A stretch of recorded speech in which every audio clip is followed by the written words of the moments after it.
बहुत समय पहले बांग्लादेश के जंगल में शिवानी नागिन अपनी दो बहुओं के साथ रहती थी।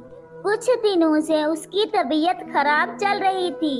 वो अपने दोनों बेटे और बहू को बुलाती है। मेरे बच्चों, मुझे लगता है मैं ज्यादा दिनों तक जिंदा नहीं रह सकती। मैं चाहती हूँ अपने जीते जी अपनी सारी जमीन जायदाद तुम दोनों को बराबर बराबर बांट दूं।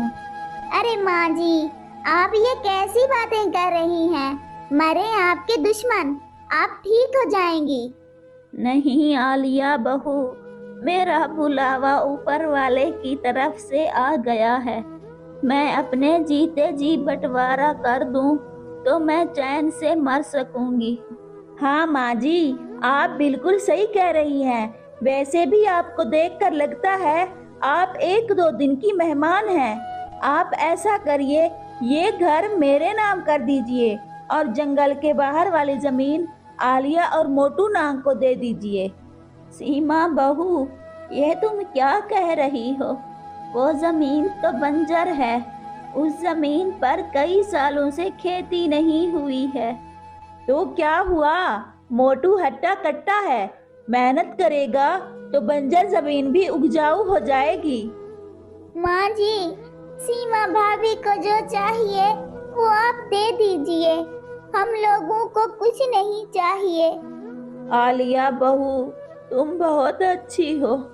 पिछले जन्म में मैंने जरूर कोई अच्छा काम किया होगा जो तुम्हारे जैसी बहू मिली। दोनों बेटे और बहू को उनका हिस्सा देकर शिवानी नागिन राहत की सांस लेती है। आलिया भाभी, तुम ऐसा करो, तुम माँ जी को अपने साथ लेकर जाओ। मुझे कुछ दिनों अपने मैके जाना है। अगर मैं चली गई तो माँ जी की देखभाल कौन करेगा? ठीक है भाभी, तुम बेफिक्र होकर अपने मैके जाओ। मैं माँ जी का ख्याल रख लूंगी। मोटू नाग अपनी पत्नी और माँ के साथ एक छोटे से कच्चे घर में रहता है। इसी तरह कुछ दिन गुजर जाते हैं।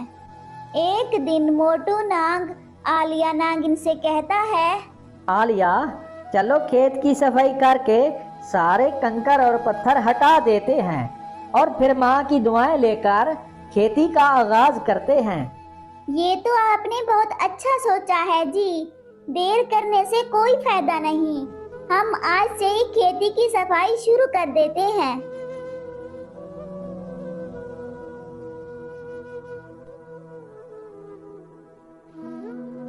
सुनिए जी, शाम हो गई है।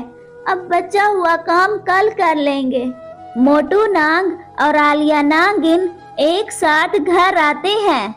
माँ जी, कुछ तो बोलिए माँ जी। इतनी जल्दी हमें छोड़कर आप नहीं जा सकती।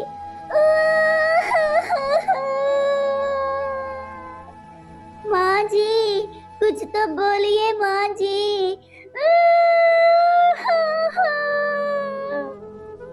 कुछ दिनों के बाद मोटू नाग अपने खेत में जाता है तो वो देखता है उसके बैगन की फसल लहरा रही थी। देखिए जी, अपने खेत में फसल इतनी अच्छी आई है कि विश्वास ही नहीं हो रहा है। ये खेत बंजर था।